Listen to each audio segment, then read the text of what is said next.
My name is Frank Miller. I'm 58 years old. I've lived in the same house for almost 3 decades. I believed I understood loss. I buried my father. I survived disappointments. I learned how to stay quiet when silence kept the peace. But I was wrong.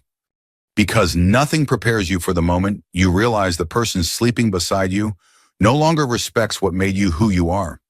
Nothing prepares you for discovering that a piece of your past, something sacred, has been sold without your knowledge, laughed off as worthless, and traded for someone else's convenience. This is the story of the old bicycle my late father left me, and how the man who bought it uncovered something my father hid just in case. The garage was empty. That was the first thing I noticed standing in my kitchen with a mug of coffee growing cold in my hands. The door to the garage was half open, wrong in itself, but it was the silence that caught me. The kind of silence that feels heavier than noise. The kind that tells you something important is missing. My father's bicycle was gone. 40 years of memory, gone. Sold while I slept. I didn't scream. I didn't run. I just stood there staring through the window above the sink, already knowing that whatever explanation I was about to hear would change everything. I set the mug down slowly, like any sudden movement might shatter something fragile inside me. The house was quiet. Too quiet for a weekday morning. Diane's side of the bed had been empty when I woke up, but that wasn't unusual. She liked to start her mornings early, liked feeling productive before the world caught up. I walked toward the back door, every step heavy, deliberate. When I pushed it open, spring air rushed in, cool, damp smelling of fresh grass and soil. The lawn needed mowing. My father would have noticed that right away. He used to say a yard told you everything about a man. The concrete of the patio was cold beneath my slippers. I hadn't bothered to change shoes. I crossed the yard slowly, my eyes fixed on the garage like it might correct itself if I didn't rush it. The door was open just enough to see inside. The hook on the wall was bare. No silver frame. No worn black seat with a tear on the right edge. No leather handle grips darkened by decades of use. Just a clean outline on the wall where the bicycle had hung, dust lighter there than anywhere else. A ghost shape. My chest tightened. My father, Ray Miller, had owned that bicycle longer than he'd owned his first car. He bought it secondhand in the late 70s, fixed it up piece by piece, rode it to work when money was tight, and later used it to teach me how to balance without fear. I could still hear his voice behind me on the sidewalk, steady and calm. "Keep pedaling, Frankie. Don't look down. Trust yourself." I stepped into the garage. The smell was still there. Oil, metal, old wood. Familiar. Comforting. The bicycle pump leaned against the wall where he'd left it the last time he visited. I hadn't moved it. Couldn't bring myself to. I reached out and touched the empty hook. My fingers were shaking. Frank. Diane's voice came from behind me, light and casual, like she'd just asked whether I wanted eggs or toast. I turned slowly. She stood in the doorway, between the house and the garage, already dressed, keys in her hand. Her hair was neat, her expression unreadable. "Where's the bike?" I asked. She blinked once, just once. "Oh," that she said, waving a hand as if I'd asked about an old box of junk. "I sold it." The words didn't land right away. They floated between us, harmless on the surface, absurd in their simplicity. What I said. She sighed the way someone sighs when explaining something obvious to a child. "Frank, come on. Evan needed money. It was just sitting there." My stomach dropped. "That was my father's bicycle," I said. My voice sounded distant even to me. She shrugged. "Your father is gone." The sentence hit harder than any insult could have. "And Evan," she continued, stepping closer, "is alive. He has bills, opportunities. You don't even ride that thing." I stared at her, trying to reconcile the woman in front of me with the person I thought I'd married. "You sold it without asking me," I said. She laughed, not cruelly, worse, casually. "My son needs money," she said. "Why keep trash?" The word echoed in my head. Trash. I felt something inside me crack, not loudly, not all at once. Just a quiet fracture, the kind you don't feel until you try to put weight on it later. I wanted to yell. I wanted to ask how she could reduce my father, his hands, his lessons, his love to a word like that. But nothing came out. I turned away from her and walked back into the garage. Behind me, I heard a car door close. Evan. His footsteps were hesitant, slow. "Frank," he said, not meeting my eyes. "Look, I know this is awkward, but..." How much, I asked. He hesitated. 500. I laughed once, a short broken sound. $500 for a lifetime. I didn't say anything else. I just stood there staring at the empty wall, feeling smaller than I had in years. They left soon after. Diane kissed my cheek like nothing had happened. Evan avoided my gaze. Their car pulled out of the driveway, tires crunching softly over gravel. The silence returned. I locked the garage door, turned off the light, walked back into the house alone. I sat at the kitchen table and stared at my hands. These were the same hands my father had guided onto those handlebars, the same hands that now felt useless. That was when my phone rang. Unknown number. I almost ignored it. But something, instinct maybe, or my father's voice echoing faintly in my head, made me answer. Mr. Miller, a man said, careful and polite. My name is Caleb Hart. I bought a bicycle yesterday, an old one. My breath caught. There's something you need to know, he continued. Sir, I found something inside. I closed my eyes.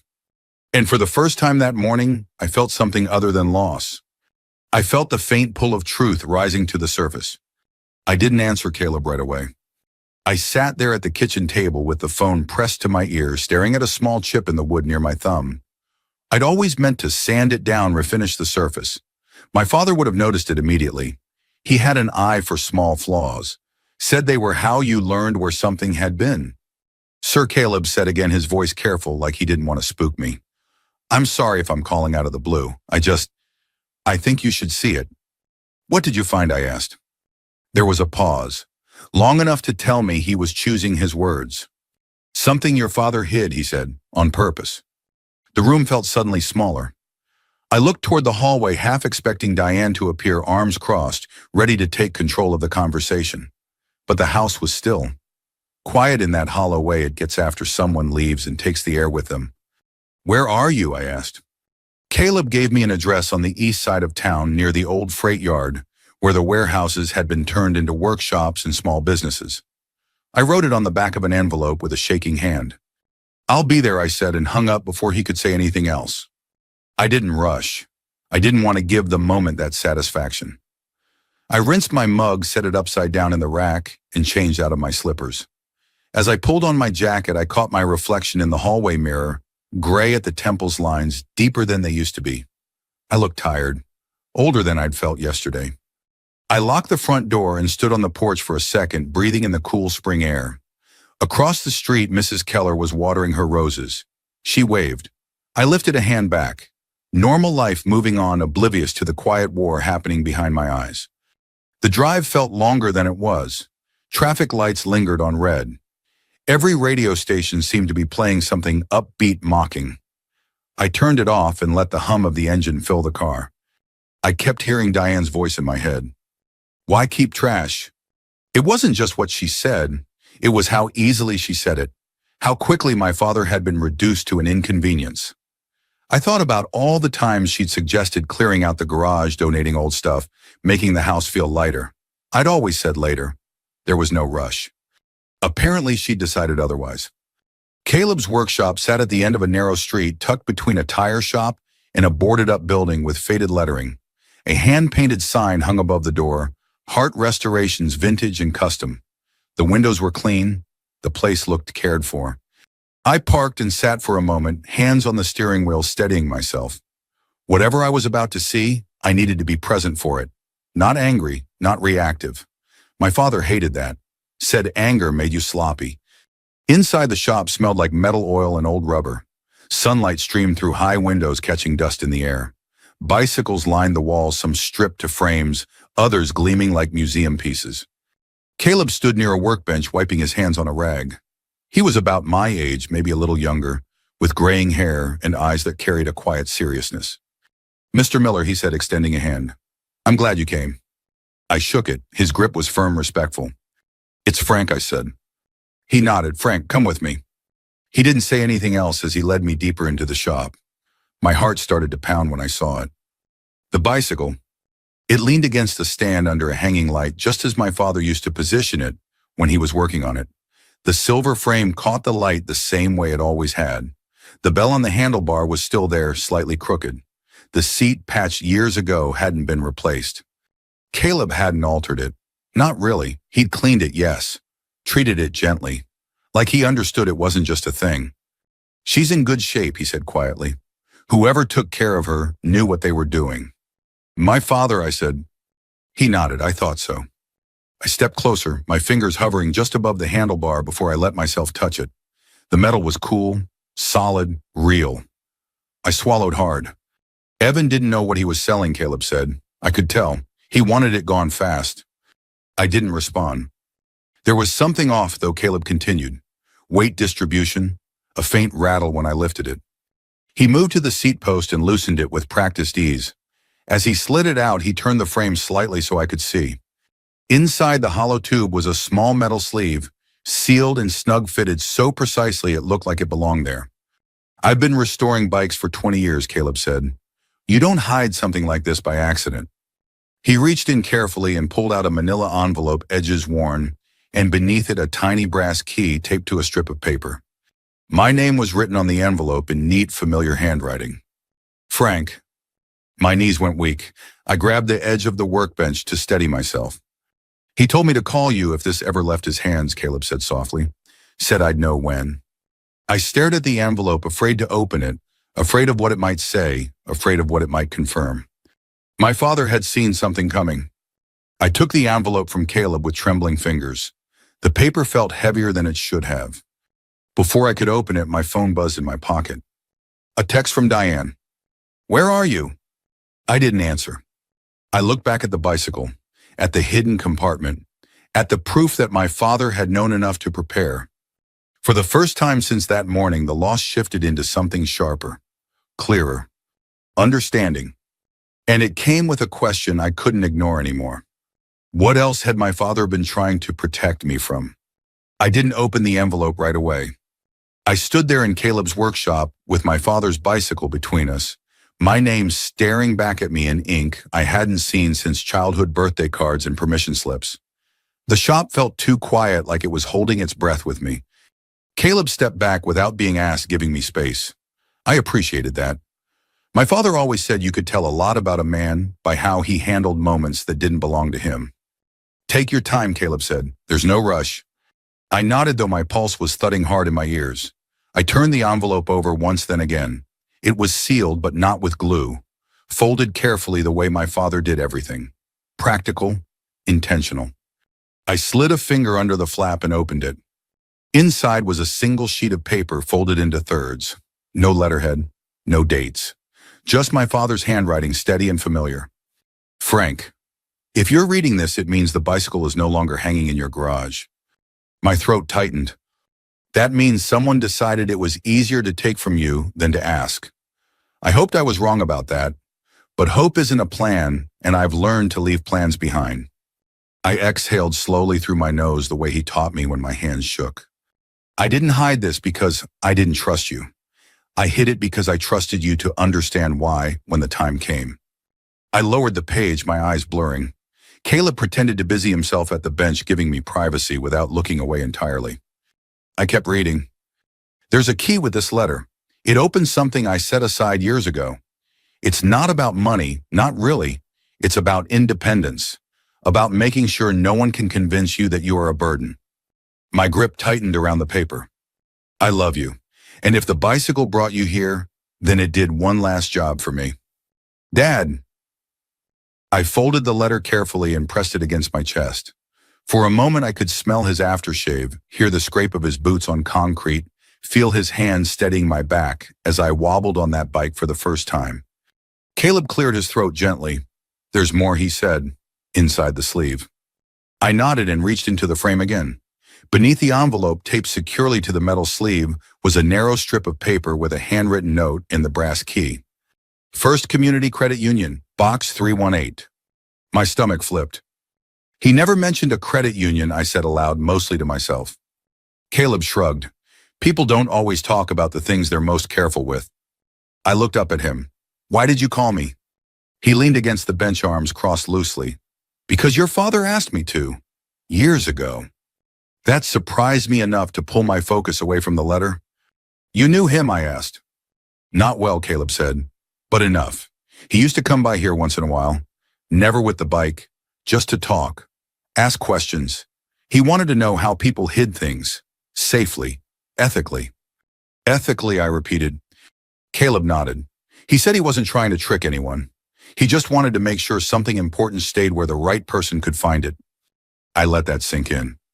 He told me Caleb continued that if anyone ever sold that bike without you, present it meant something had shifted in your life, that you might need help seeing it. My phone buzzed again in my pocket. Another text from Diane. Evan says you're upset. Don't overreact. I felt a cold clarity settle in my chest. I need to go to the credit union, I said. Caleb nodded like he'd expected that. I'll put the bike back the way it was, he said. You can decide what you want to do with it after. Thank you, I said. The words felt insufficient but sincere. As I turned to leave, he stopped me. Frank. I looked back. Whatever you find, he said, don't let anyone rush you into a decision. That's usually the real goal. I nodded once and walked out into the sunlight. The credit union sat on a quiet corner near the old courthouse brick building, modest sign, the kind of place my father would have trusted. I parked the envelope and key heavy in my jacket pocket. Inside, the air was cool and smelled faintly of paper and coffee. A woman in her 50s with wire-rimmed glasses smiled from behind the counter. Good morning, she said. How can I help you? I'm here for a safe deposit box, I said, my voice steadier than I felt. Box 318. She glanced at her computer, then back at me. Name. Frank Miller. She studied the screen a moment longer than expected. Then she looked up. Mr. Miller, she said carefully. Do you have a moment? My pulse picked up again. Yes. She gestured toward a small office. Please. Inside, she closed the door gently behind us. My name is Marianne Cho, she said. I'm the branch manager. Your father was a longtime member here. I nodded. There have been inquiries, she continued, recently, about your accounts. Inquiries, I repeated. She folded her hands on the desk. Someone attempted to open a line of credit in your name last week. The room tilted slightly. Was it approved, I asked? No, she said. Your father placed additional protections on the box and any related accounts. They flagged the attempt immediately. I let out a breath I hadn't realized I was holding. I thought you should know, Marianne said, before we proceed. A chill ran through me, not fear exactly, recognition. My father hadn't just hidden something. He'd been watching. And now whatever he'd left me in that box wasn't just a gift. It was a warning. Marianne led me down a short hallway lined with framed photos of the credit union's founding members. Black and white faces stared back at me, men in suits, women in modest dresses, all of them looking serious and careful with their futures. My father would have liked that. He trusted institutions built slowly, brick by brick, not the flashy ones that promised everything at once. She unlocked a heavy steel door and ushered me inside the vault. The air was cooler there, the kind of cold that felt deliberate, secure. Rows of metal boxes lined the walls, each one identical, except for the numbers stamped neatly on their faces. Box 318, she said, stopping midway down the aisle. She slid it out with practiced ease and placed it on the small table between us.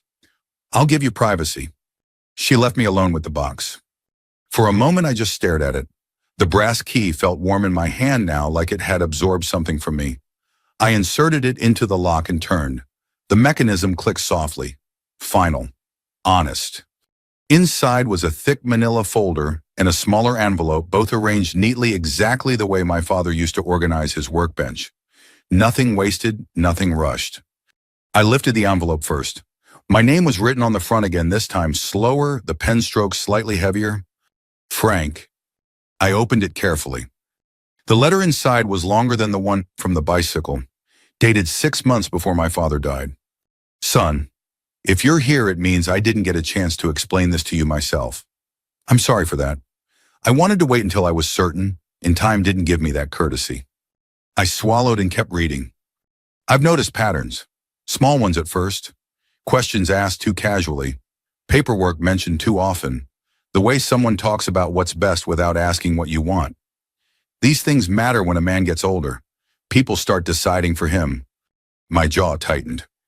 I don't think Diane is cruel, but I do think she listens too much to her son, and I think he sees life as something to take shortcuts through. That makes people careless. The words stung, not because they felt unfair, but because they felt accurate. I don't know if they mean harm. I do know they mean convenience. And convenience has a way of turning into control. I closed my eyes for a second. My father had always said the most dangerous people weren't villains. They were helpers who didn't ask permission. I set the letter aside and opened the manila folder. Inside were documents, copies of bank statements, notes written in my father's hand, dates, times, short observations, factual and restrained. Evan asked about the house deed today, framed it as curiosity. Diane mentioned assisted living someday. Tone was casual. Credit application attempt flag name mismatch. My heart began to race. There were printouts of emails I didn't recognize, loan inquiries I'd never authorized. Nothing completed, just attempts, probes. My father had been documenting everything. At the back of the folder was a single-page summary written clearly, deliberately. Frank, if you're reading this, don't panic. This isn't about betrayal, it's about preparation. You have time, you have options, but only if you don't let anyone rush you. My hands trembled as I folded the papers back into the folder. I sat there in the quiet vault, feeling the weight of my father's foresight settle over me like a blanket. He hadn't been paranoid. He'd been protective.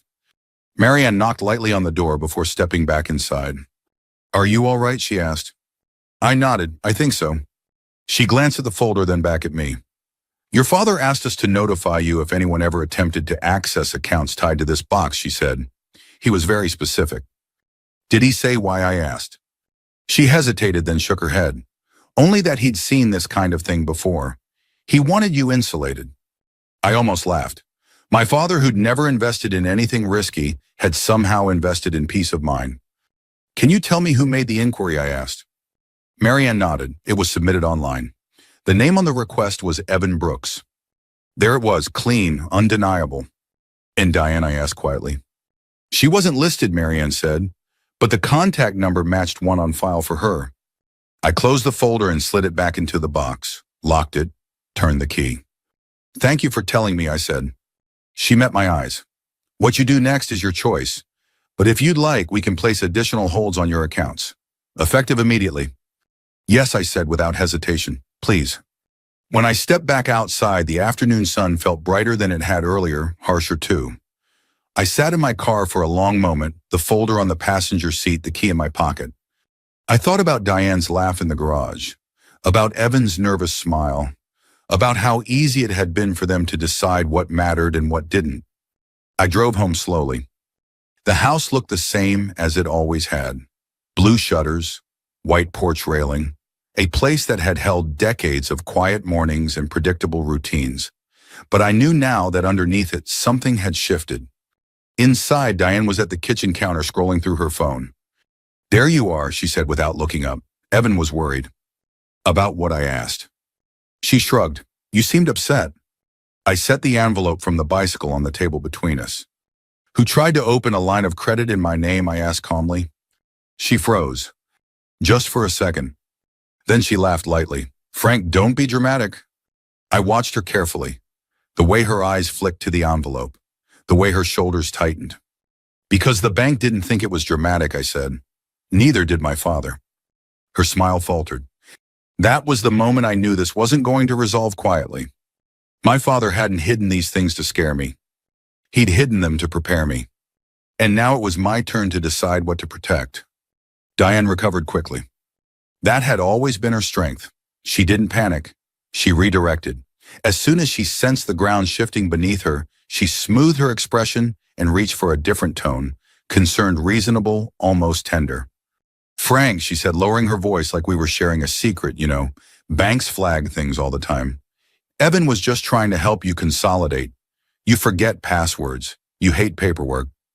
I leaned against the counter and folded my arms, mirroring her calm. Inside, my pulse was steady now, focused. "That wasn't your decision to make," I said. Her lips pressed together briefly. "We're married." "And my name is on the account," I replied, alone. She studied me, measuring. I could almost see the calculations happening behind her eyes, how far she could push, how much ground she'd lost. "Evan worries about you," she said. "We both do. You've been quieter since your father passed, more withdrawn." There it was, the language, soft, reasonable, framed as care. "I've been grieving," I said. That's not the same thing. She sighed. You're taking this too personally. I almost smiled at that. Almost. That night after she went to bed, I sat alone at the kitchen table with my father's folder open in front of me. I didn't rush. I didn't skim. I read every note again this time, not as a son, but as a man looking for patterns. The dates told a story. 6 months ago, Diane had mentioned downsizing for the first time. 5 months ago, Evan asked where I kept the house deed. 4 months ago, Diane brought home a brochure for a senior living community and left it on the counter by accident. 3 weeks ago, the credit inquiry. Small steps, logical steps, all leading in the same direction. Control. I pulled out a notebook and started my own list just like my father had. Diane refers to our assets more often lately. Evan asks questions that don't match his needs. Language is always about safety, never permission. By the time I closed the notebook, it was nearly midnight. I slept lightly, waking at every sound. The next morning, I called Lisa Garner. She listened without interrupting as I explained everything: my father's letter, the credit union, the bicycle, the attempted loan. When I finished, there was a pause. You did the right thing by not confronting them emotionally, she said. If they're setting something up, they'll count on you reacting. That gives them leverage. What should I do? I asked. We document, she said. We protect your assets, and we let them show us who they really are. That afternoon, I made changes, quiet ones. I updated my will. I assigned a medical power of attorney to my sister, not Diane. I placed additional security on the house title. I didn't tell Diane. Instead, I acted normal. When Evan came by that weekend, I greeted him warmly, offered him a beer, asked about his job. I watched him relax, the tension easing from his shoulders. Mom says you've been stressed, he said casually. You know we've got your back, right? I nodded. I know. I saw the relief in his eyes. Diane joined us on the porch, smiling, playing the part perfectly. The three of us sat there as the sun went down, neighbors, walking dogs, sprinklers ticking on and off. It could have passed for a peaceful family evening. But I was listening now. So Diane said lightly, Lisa mentioned something interesting the other day. My heart skipped, but I kept my face neutral. Oh, she said there are programs that help simplify things for couples our age, Diane continued. Joint management makes everything easier. Evan nodded. It's smart planning.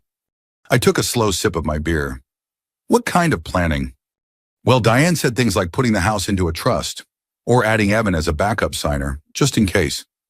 There it was, not rushed, not forced, placed gently on the table like a reasonable suggestion. I'll think about it, I said. They both smiled, not at me, at each other.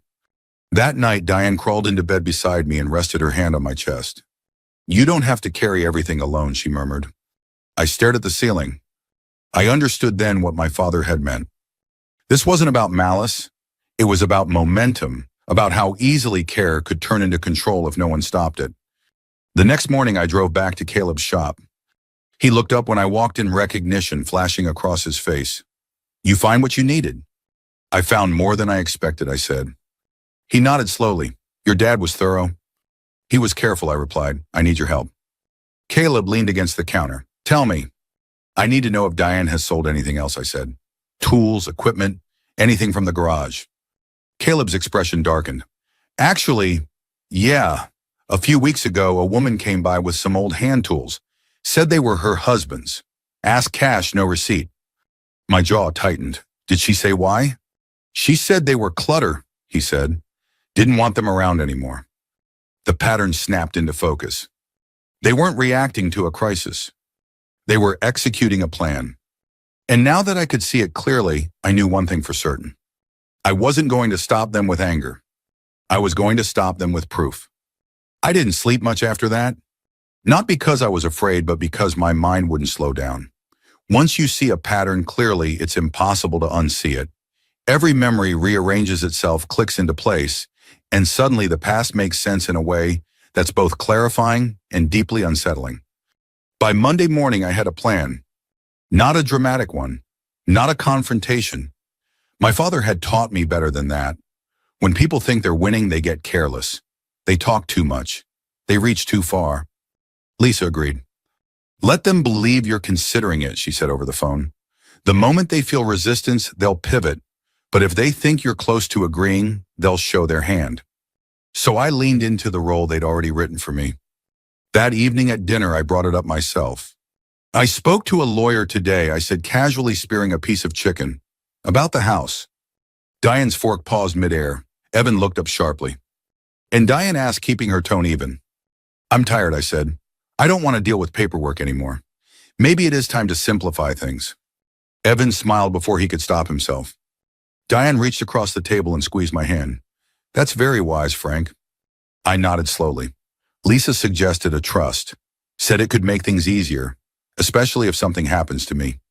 Silence settled over the table, thick and expectant. That makes sense, Evan said quickly. Protects everyone.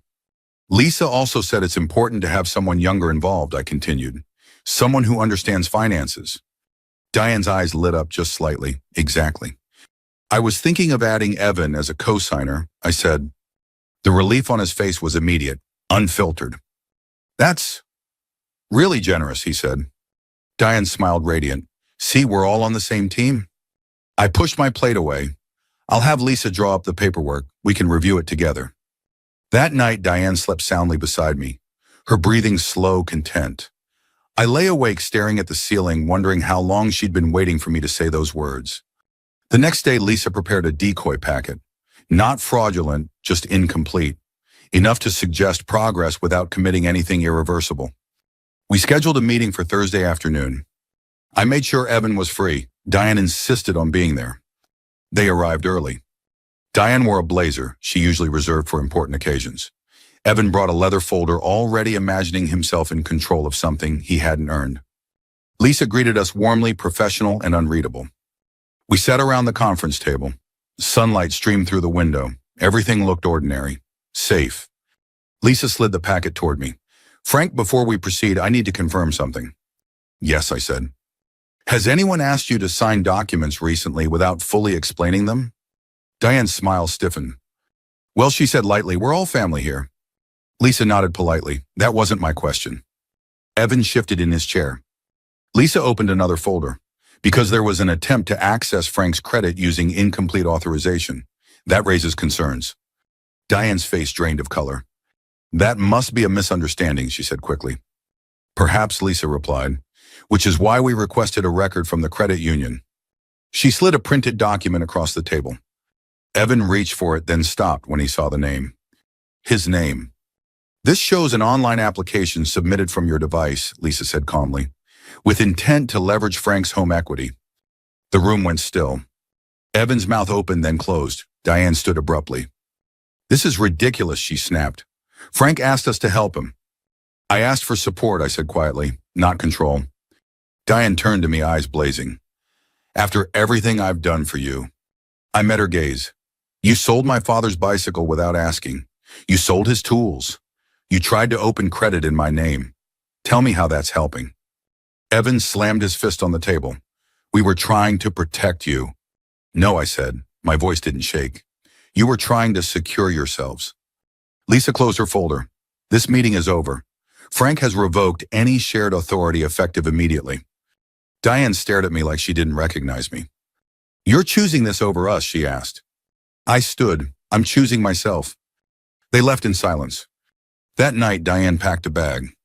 You'll regret this, she said at the door. You'll be alone. I didn't argue. The house felt strangely peaceful after she left. Empty but honest. The next morning, my phone rang. Caleb. I thought you'd want to know, he said. Diane called around this morning. Tried to sell more things. I closed my eyes. Did she?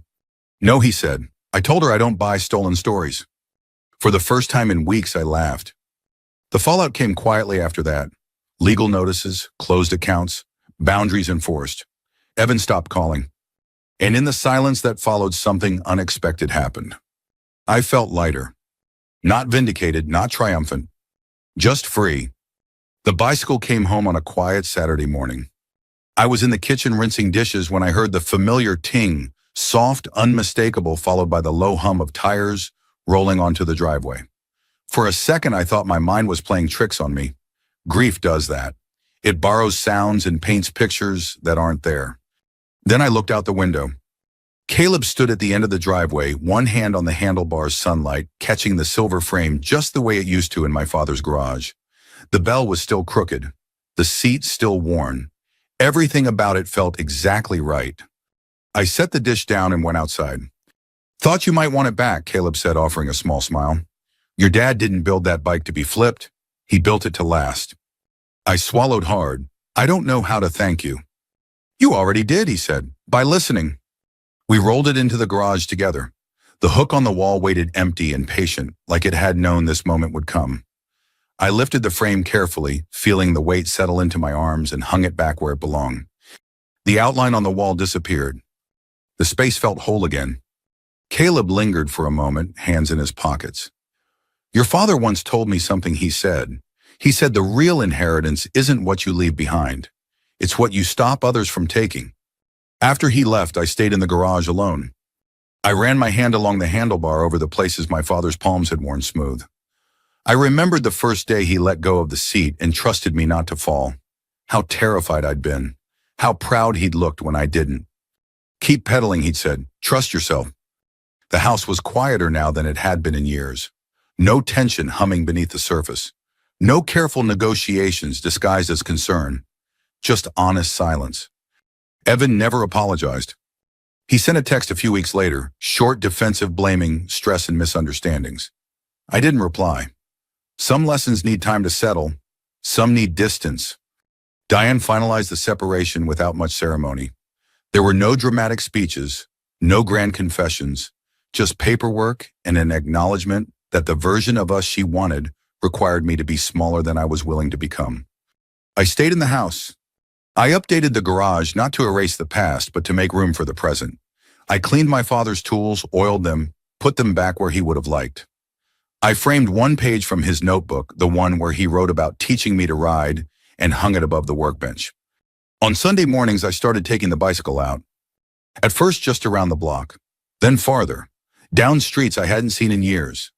Past the park where my father used to sit and watch me ride circles until the sun dipped low. People waved, kids stared. One man called out, "Nice ride." I smiled. I wasn't riding for exercise or nostalgia. I was riding to remind myself that balance returns when you keep moving forward. I learned something important through all of this.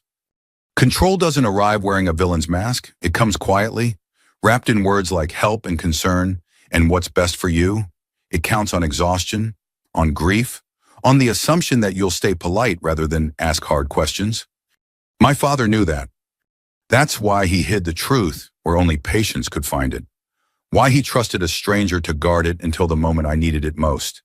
Why he left me tools instead of instructions. He didn't save me by fighting my battles. He saved me by teaching me how to stand my ground. Now when I walk into the garage, I don't see emptiness anymore. I see a life lived assuming the best, but prepared for the worst. I see a reminder that dignity isn't loud. It's steady. And I see proof that it's never too late to choose yourself. If you've been listening to this story and something in it feels familiar, if you've ever been told that what matters to you is just clutter, or that you should step aside for someone else's convenience, I want you to know this. You're allowed to protect your history, you're allowed to say no, and you're allowed to start again at any age. I'd really like to hear from you. Where are you watching from? Have you ever had to draw a line like this in your own life? Leave a comment below and share your story. We tell these stories because they matter, because sometimes hearing that someone else found their balance helps us find ours. If you want to keep walking this road with us, one story, one lesson at a time, please subscribe so you don't miss what comes next. Let's keep going together.